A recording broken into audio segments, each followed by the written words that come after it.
Hey, folks, good evening and welcome to Phantoms and Monsters Personal Reports, where I narrate some of the more recent and past cryptid and unexplained sightings and encounters submitted to Phantoms and Monsters.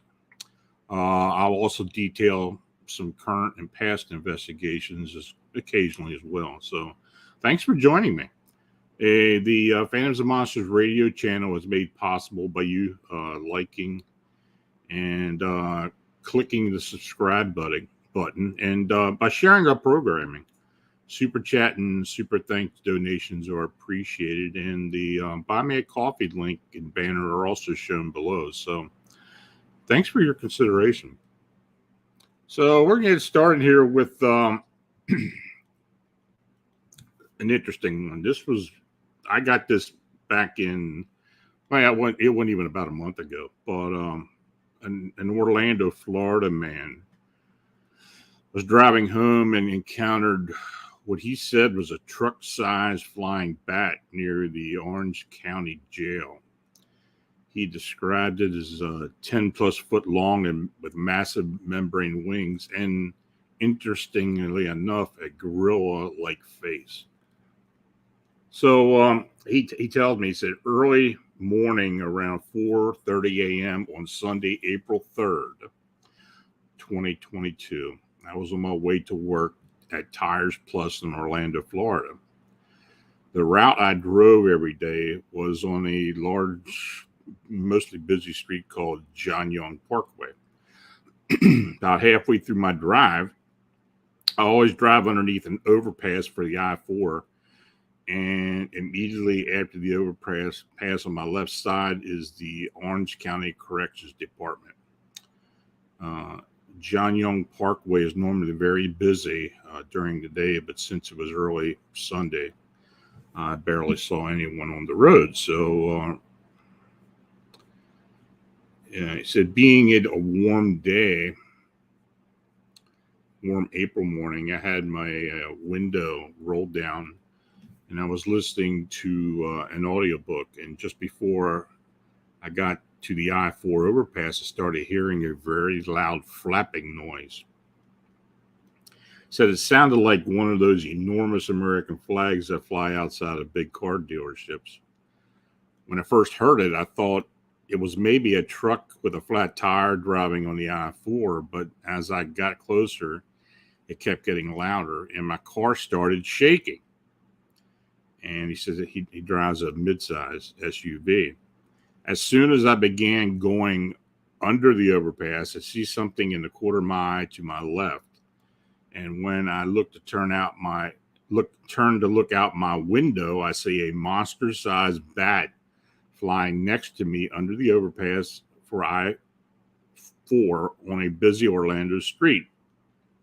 I realize that is probably the most obscure place something like this could be in, and it's a very unbelievable story.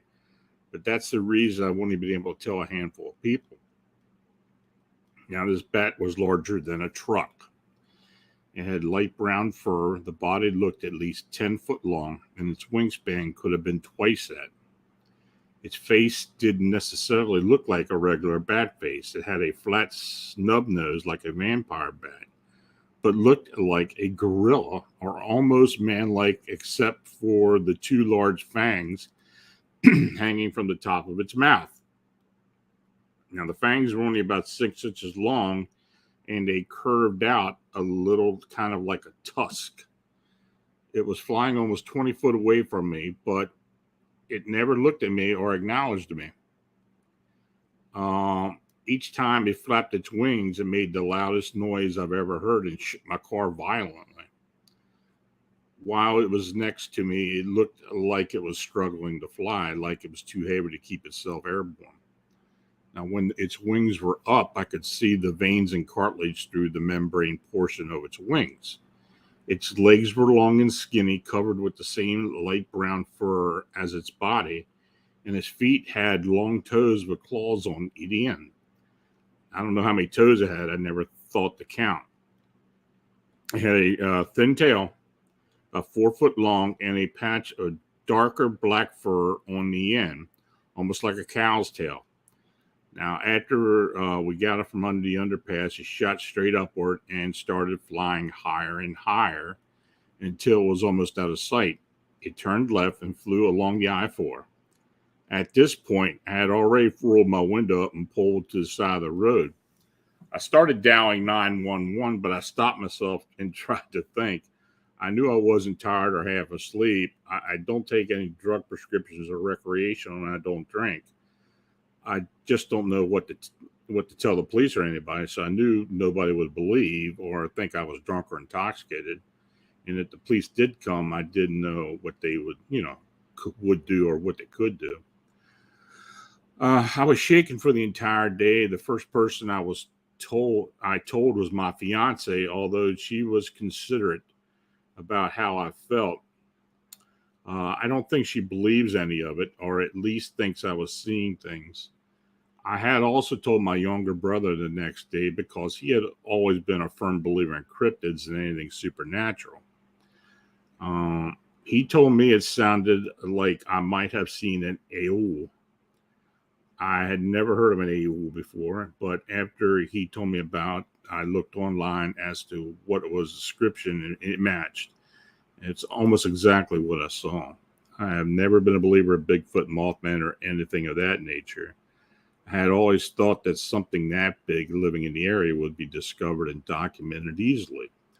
But after seeing a truck-sized bat flying under a busy interstate in the middle of Orlando, I believe if any of it can be real. I'm doubtful that anyone will ever actually believe me on this story. I wouldn't even believe myself if somebody told me. But I had to at least try to tell someone. I don't want to sound dramatic, but that morning changed my life, and it changed how I see the world. Now, actually, the owl is a winged bat-like cryptid that has been described fairly similar to what he states. I think the sightings, for the most part, have been in the jungles, mostly in Central and South America. Don't quote me on that, but I have had maybe one or two owl sighting reports over the time. So I don't know what he saw, but it's pretty interesting. And quite frankly, if this was a winged humanoid of some type, it's probably bigger than any of the ones that we've had before. So I don't know. I don't know what he saw, but it's interesting. So and just by the way he presented it to me, and I think he was telling the truth. I think he actually saw something. So again, if you have questions about this and want to ask me, feel free to do so, or we can just wait till the end of the presentation. So the next one I have here, the person who wrote in stated regarding one of your mantis stories. I thought I would share my tale. Now, this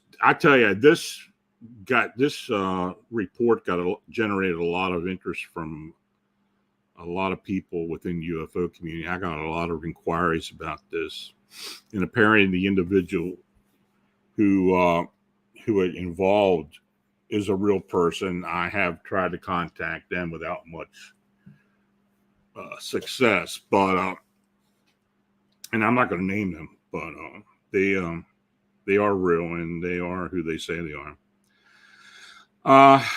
Years ago, my wife and I were at a conference, if I remember correctly, and talked to a well-known UFO researcher named GW. He is known as a physicist. GW told us the following story. He was attending a discussion of some kind concerning UFOs. It took place in a building where the rows of chairs were close and tightly packed. He was in the audience listening to the presentation. And he noticed a family of three sitting in front of him, a father, mother, and a child.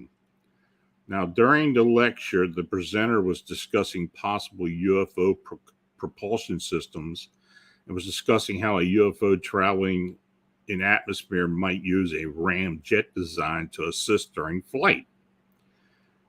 The child of the family leaned over to his mother and started to say, "But that's how our ship runs." The mother quickly shushed the child, but not before GW had heard what was said. Now, after the presentation concluded, everyone was leaving. GW managed to locate the woman by herself and discreetly asked her about what he had heard. She was friendly and verified that she and her family were not native to Earth. He was excited and started to ask questions, but she didn't want to go into detail, but did admit that her appearance was not what she really looked like. He asked her to show him the truth. He described that she very slowly lowered her cloaking device to show her real form. He described her as a praying mantis insectoid type alien. Only he saw it. No one else in the area did. He said that she was amused that he didn't react to her form. He had more questions, but she declined to answer and then left. I don't think this story was published anywhere because he told it to us in person. Maybe you could locate him and ask him for more detailed account. Keep up the great work. I never knew so much of this happen. I'm always looking behind me when walking in the woods now. And yeah, GW is actually a physicist and a UFO researcher. And I'm just trying to get a hold of him for some clarification. But just the way it was presented to me, and the person who did present it to me is very forthright. So, yeah, it makes you think. It's funny. This is something we've thought about a lot, especially with the Chicago sightings, that it does seem that maybe certain people have the ability or been given the privilege to look at these things, to see these things. And also the question they asked is, are some of these beings actually camouflaged or cloaked somehow while they're on our Earth plane? Hard to tell. But apparently through that account, it seems to be a possibility that they are. Vincent wants to know, are the mantis beings in charge? Well, when we go through an abduction scenario, for the most part, in more recent years, past 2 decades, I would say, there seems to be a different type of group of people or beings involved with the abduction. And when I say people, there do seem to be humans involved sometimes too. And there does seem to be a hierarchy. And at the top of the list is usually an insectoid type being. And they seem to be the ones that are running the show. I do believe personally that from the information I've received over the years, that these insectoid beings are actually metamorphosized reptilians. They look mantis-like, but I think when they reach that certain high status as far as being in charge, they metamorphosize into these beings. And we get more and more sightings of insectoid type beings, mostly the praying mantis or the praying mantis like head. But I don't know. I mean, if that is that the truth, is that what's going on? I don't know. But it does seem that the mantis beings are the one running the show for the most part. So, yeah, that does seem to be the case. Now, I got another report here, which was sent to me. It's interesting. Another interesting one. A couple are spending a late midnight or late nighttime romp on a local remote beach near Big Sur, California, when they notice splashing in the surf, and it's followed by a hairless, pale humanoid that stumbled onto the beach. Now,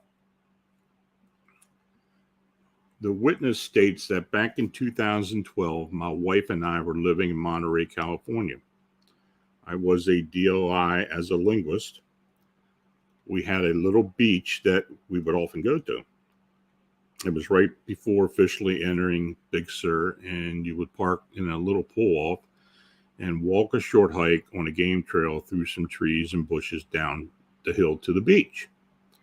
Because it wasn't noticeable from the road or anything, it was almost always empty. The most crowded it ever was in all the 2 years we were there were maybe 4 people.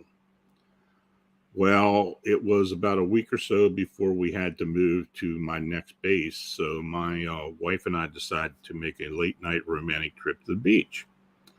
Now, prior to this, the latest we had ever gone to the beach was at sunset to watch the sunset over the ocean. But this time we decided to go around midnight. We get to the beach and have a little picnic. Then as we're just cuddling on the blanket, relaxing, we notice something splashing in the water about 50 or so feet from the shore. I thought it may have been a shark or maybe a small whale or dolphin. I got excited and decided to go get a closer look. The thing began swimming parallel to the shore, still around 50 foot or so out, and I followed it. Then I got to the point of the shore that for me, it got to the point of the shore that for me, it continued following. And I continued following, and I have to climb over a rock outcropping since it was around 1 a.m. and in the dark, and the rocks are somewhat wet. I didn't risk it and just continued watching. The thing swam out to the beach on the other side of the rocks and came out of the water. Now, at this point, I thought maybe it was a seal or something, but then the thing stood up on its hind legs. It was probably between 5 and 6 foot tall and kind of shambled upon the shore. After a little bit, it turned and kind of stumbled into the bushes and trees that separated the beach from the road. Now, it could have been a person, but seems very unlikely. It was absolutely hairless and very pale, to the point it almost glowed in the dark.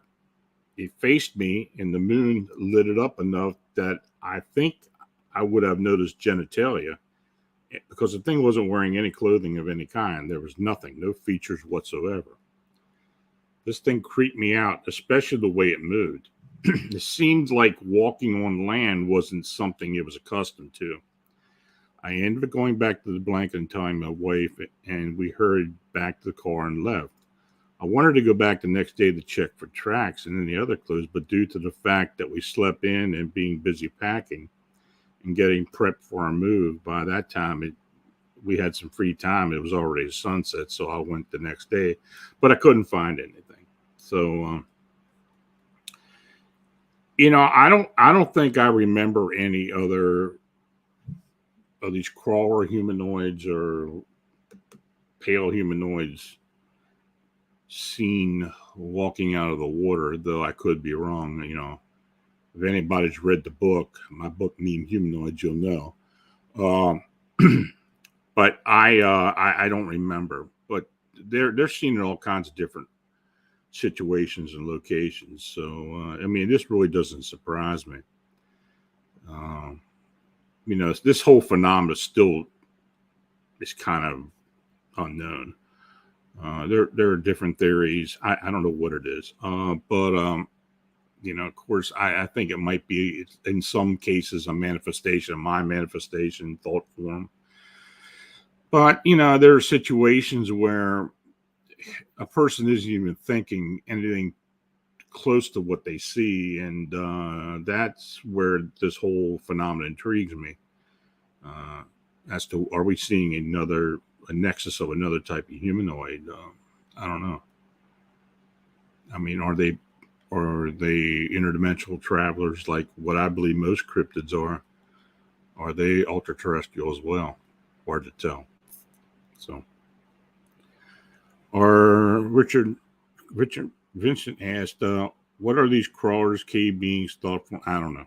That's just it. I have no idea what they are. If it's a cave being, maybe at the location, there are some caves there at the edge of the water. or even in the water. Maybe it's got the ability to breathe underwater to some degree. Um, the more and more I hear these accounts, I think the more questions we really have. Um, there are some people who talk about them. Um, I be honest with you, I think there. I don't even know if there's any other books other than mine that have dealt with this subject. Maybe cursory, there have been some mentions of it, but it's that's why I wrote it. I just don't know. I'm trying to get ideas and get thoughts of what people think they are. So we really don't know at this point.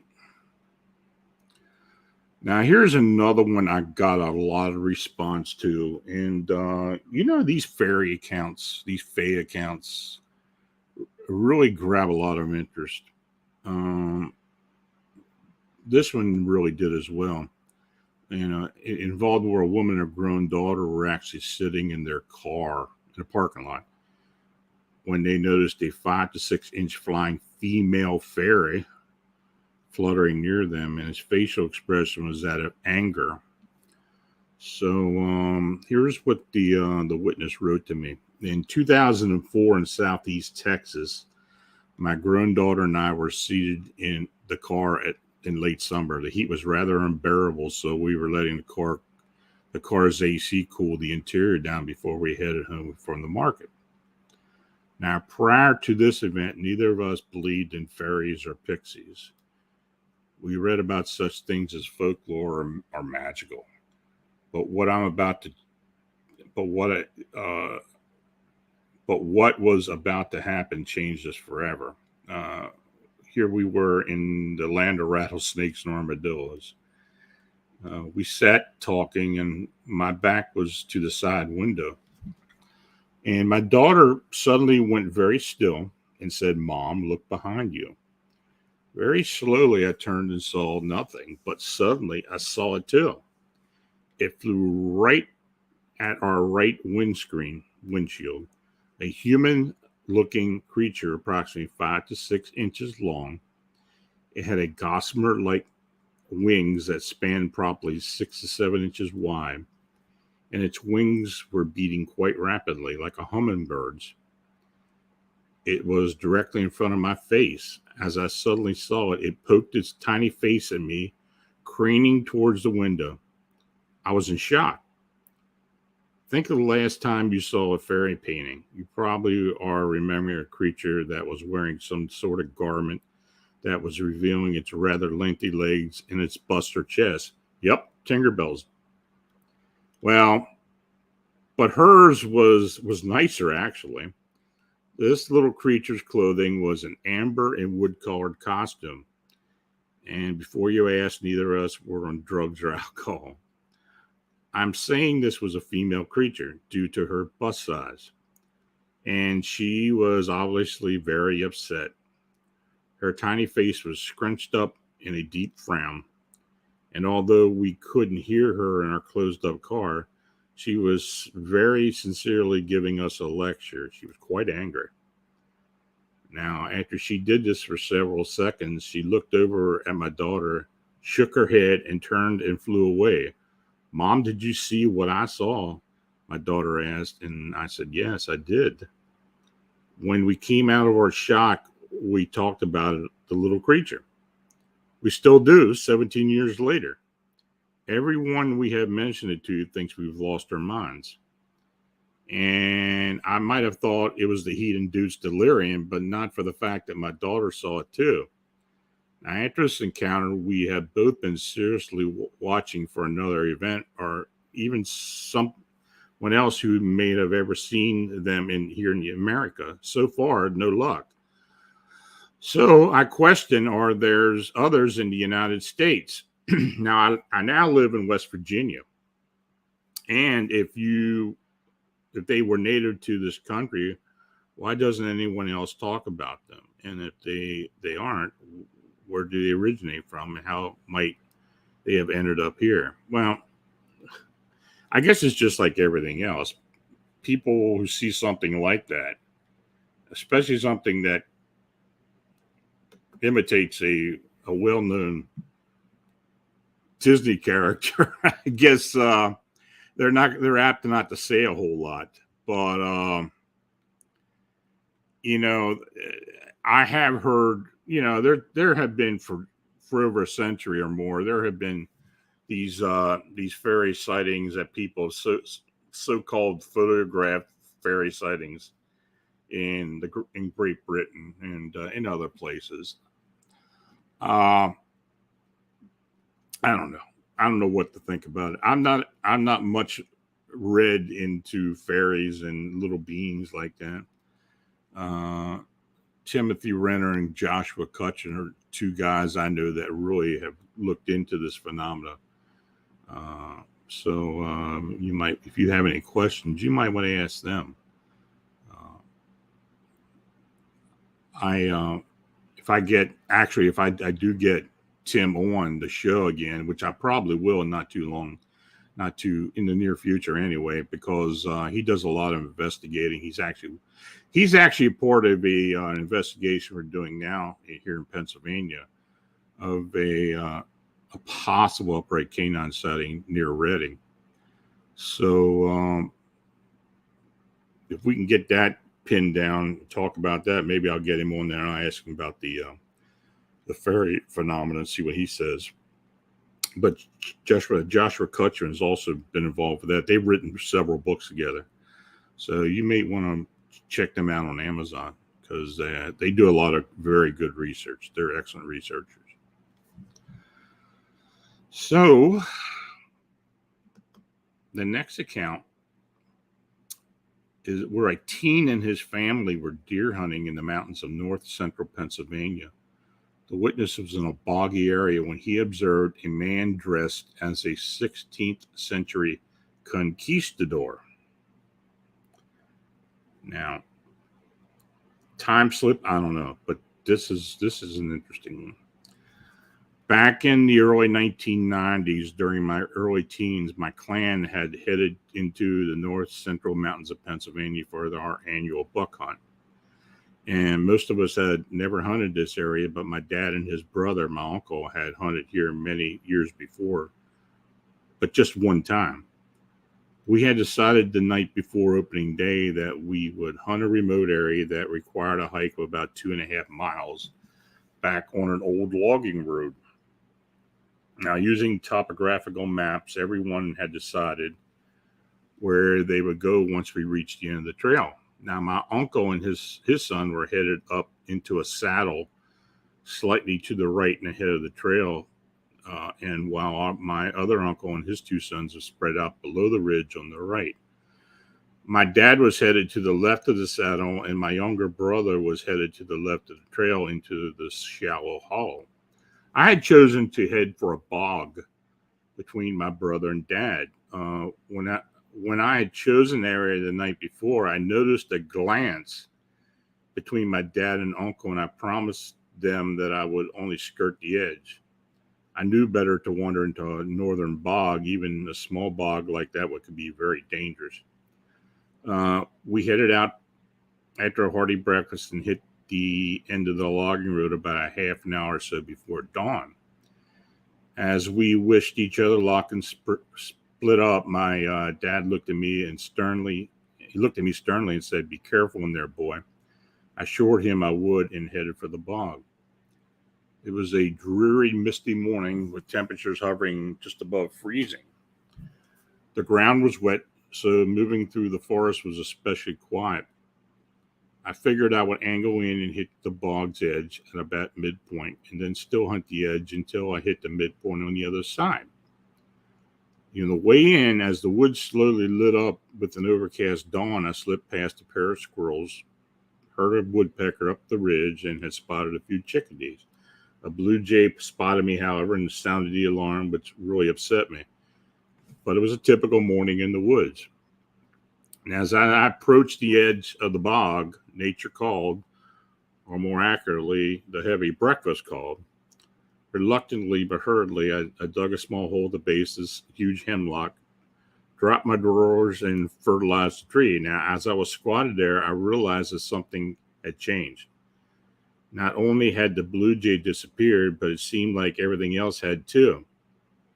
There wasn't a sound anywhere, and I had the unshakable feeling that I was being watched. In my rather exposed and vulnerable condition, I tried to make myself smaller while at the same time scanning the woods around me and straining to hear the slightest rustle or twig snap. I fully expected to see one of two things, either a deer standing behind me or my brother or dad slipping between the trees trying to pull a practical joke on me. There was no one to be seen or heard, nothing. My focus had been behind me and to either side, not ahead into the bog, so no one in their right mind would be there. But as I shifted my position slightly, I noticed straight into the desolate-looking bog. There, next to a deadfall, approximately 30 to 35 yards out in the bog and staring right at me, was what appeared to be the torso and the head of a man. The rest was hidden behind a bush and down trees between him and I. That alone would have been weird enough. What really shook me was his garb. He had a metal breastplate and what looked like a 16th century conquistador helmet on his head. Now, my first thought was, okay, you're hallucinating. Your eyes are playing tricks on you. I shifted position again, quickly finished my business, filled the hole, and stepped behind the tree. The whole time, that being watched feeling never left, but I avoided looking back into the bog. As I settled myself down, I began to work my way along the bog's edge, but slightly faster than I normally still hunt. The woods remained eerily still, and that feeling just wouldn't go away. So after I had gone about 30 yards, I ventured another look into the bog. As I scanned through it, I slowly looked back towards where I had been. I had thought I'd seen the man and easily picked out the deadfall, and sure enough, there slightly to the left of it was the conquistador again. But he had shifted and was still staring right at me. This time, I had the presence of mind to use my rifle scope to get a better look. When the optics rested on where he should have been, there was nothing but a small dead bush back at the end of the deadfall. When I lowered the scope, there he was, and the bush was obscured. The hair on the back of my neck stood up, and my hands went clammy on me. I freaked. I made a beeline for the far edge of the bog. There, just off the edge, was a small rise, which I crested. It gave me a good view into the dead standing and fallen trees that littered the bog. I shifted around until I could pick out the deadfall again. There beside it was the man, and now I could see that he was holding something long in his hand, but I couldn't make out the details. He was still staring directly at me, having shifted yet again. At that moment, a small break in the clouds allowed the sun to shine through for a brief moment, and as it hit the area of the deadfall, it glinted brightly off his metal breastplate and helmet. And then it was gone. It just vanished. The clouds closed up again, but he was nowhere to be seen. Now, I left the bog and headed up the mountain to find my dad. Now, he wasn't happy with me showing up so early, but when I told him what had happened, he stared me in the eyes for a few seconds and said, "Bogs can be strange places, boy." He never mentioned it again, but I have no doubt the reason he and my uncle hadn't come back here in so long was because of that bog. Now, I retold the story to the rest of the group later that night at the old hotel where we were staying. No one laughed. The next day and for the rest of the trip, we hunted a different area. We never went back there again. I have tried to find out the exact location where this occurred, and I'm just not getting anything. I don't know if he's just not answering or what the deal is, but pretty interesting. And quite frankly, it doesn't surprise me. I get a few of these time slip stories, and it's interesting. I believe that there are time slips. I think it does happen. Vincent wants to know, why do some spirits be stuck in an area for a long time? Well, I don't know if this was a spirit. It doesn't seem to me it would have been. I mean, have no idea of any conquistadors being in north central Pennsylvania at any time and period. Either Portugal or Spanish. So I don't know. Maybe it just showed up there for some reason through a time slip, or something to that effect. But it's an interesting account. So anyway, let's go to I think this is the last one. In May 2015, I received a telephone message from a woman in Muncie, Indiana. She and a companion had witnessed a frightening and unexplained lizard-like humanoid while touring a cavern in Harrison County, Indiana. Now, I conducted 2 interviews with the witness, who I will refer to as GG, and have listed the events described to me. Now, Gigi is the Dominican national, and her English is fair. So it was a bit of a challenge obtaining the information. So what I'll do is I'll just list what she told me, and, you make up your own mind what you think was going on. Now, this occurred on Tuesday, August 26th, 2014 at 2:30 p.m. during a tour at the Squire Boone Caverns in southern Indiana.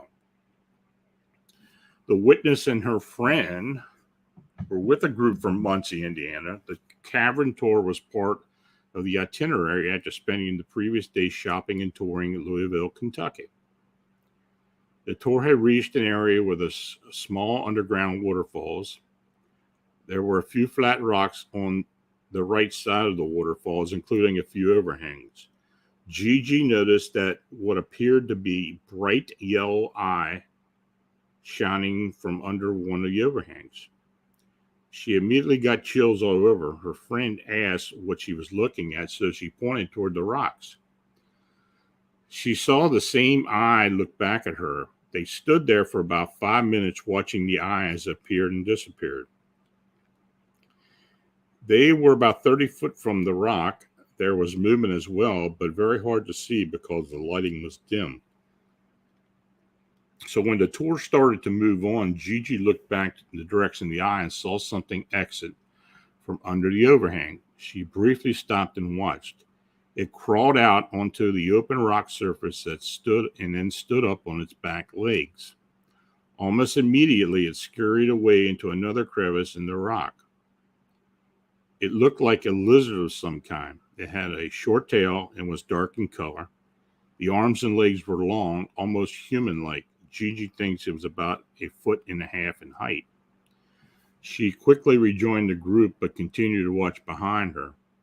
Her friend did not see the lizard, but Gigi described it to her after they returned to the bus. The friend gave her a Valium to help calm her down. Gigi was shaking badly, and others on the bus were noticing her. She did not mention what she saw to the other people in the group. Now, the next day, Gigi felt very ill. Now, it may have been from the pill, but she thinks something happened to her physically and mentally because of what she saw. Gigi doesn't think she was supposed to see the lizard being. Now, after I talked to her and such, she eventually allowed me to post her experience and details. Though, of course, the personal information wasn't disclosed. She was curious if others may have seen something similar, and if they did, what was the result. Now, could this be an underground population of saurian humanoids, aliens on Earth? I always go back to what David Eckhart described to me over the years, and maybe this is some type of non-terrestrial being. I don't know. But it's an interesting account. So before we go, if you got questions, put them up there and let me know what you have, and I can answer anything you want. It doesn't have to necessarily be what we talked about, but or what I described. Vincent, have reptilians shared the planet with us since the beginning of civilization? Are they native to Earth? I guess they could be. There's no real evidence of that. I go back to what David has told us. There does seem to be some groups, inhabitants of these reptilian type beings in underground caverns, and some people, including David, have been taken there. I have had a couple of other witnesses state similar instances, but there's no real proof as to why they're there and why they continue to live there. When we get accounts like this of, being in, like, say, a cavern or in an area that's got caves and such, and people see these type of things, you got to wonder if there's a population somewhere in an underground. So, Jeff Adams said that the frogman sightings in Loveland near Cincinnati. Yeah, that's the Little Miami River, and actually, people still see these things there. So, that whole Loveland frogman phenomenon is pretty interesting. I've gotten a few reports over the years, and quite frankly, we've had some Mothman reports around there as well. How many books about reptiles? There are a few out there. I probably have enough to write a book, but I haven't got to that point. Maybe one day I will. So, okay, if there are no other questions, I just want to say, if you have an unexplained encounter or sighting, feel free to contact me through the Phantoms and Monsters blog site. And thanks to each and all of you for watching and chatting. If you make a donation, it's truly appreciated. Your support is what makes this all possible. Please like and please subscribe. And you have friends, bring them over, share the content, ask them to subscribe to the channel. The more we get, the faster we get to 10,000, to where we can do a lot of different things here. And we are planning on setting up merchandise, and people who do become members of the website will receive very deeply discounted merchandise when it becomes available. We're working on it now. We're actually we were talking about it last night, and we're looking to offer some unique stuff as well as other material, like, shirts, mugs, and the whole thing. But we're trying to make it conducive to satisfy our members. So, look, if you have a sighting or encounter report that you'd like to be considered for personal report show and posted on Phantoms and Monsters, either forward to my email at Lon Strickler, phantomsandmonsters.com. Now, let me remind you, this Friday, I welcome researcher, producer, and author Daniel Allen Jones to the show. His book, Aurora, 125 Years of UFOs, Aliens, and a Texas Legend from 1897, examines the 125-year-old alien encounter and UFO mystery from Aurora, Texas. It's a crazy story. I have seen some presentations of this phenomena, but I'll be interested to see what Daniel says about it. He will also discuss other investigations, including this giant salamander investigation that Ken Gerhardt had mentioned he was involved with. So, make sure to join us this Friday night. So, until the next time we meet, stay healthy, have a safe, enjoyable week. Good night.